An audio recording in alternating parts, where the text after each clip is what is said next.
We'll guide you through how to upload to Google Drive using the latest methods. If you find this helpful, consider subscribing and liking the video. First, open your web browser and head over to drive.google.com. Once you're there, make sure you're signed into your Google account. If you're not, you'll need to sign in using your Google credentials. Once inside Google Drive, you'll see a large button labeled New on the left side of your screen. Click on that. A drop-down menu will appear. Here, you have several options, but you want to select File Upload if you're uploading individual files, or Folder Upload if you want to upload an entire folder. After selecting one of these options, a File Explorer window will appear, allowing you to navigate through your computer's files. Find the file or folder you want to upload, select it, and then click Open or Upload depending on your operating system.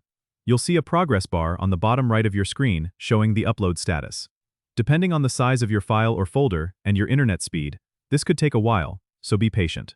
Once the upload is complete, the file or folder will appear in your Google Drive main view, and you can access it from any device with internet access. You can also organize your uploads by creating new folders within Google Drive and dragging your files into them. This keeps everything neat and easy to find. If you accidentally uploaded the wrong file or change your mind, you can easily delete it by right-clicking on the file and selecting Remove. Google Drive also allows you to share files with others.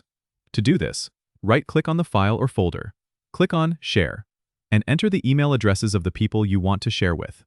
You can set permissions for what they can do with the file, like view only, comment, or edit. Don't forget to subscribe and comment if this helped you out.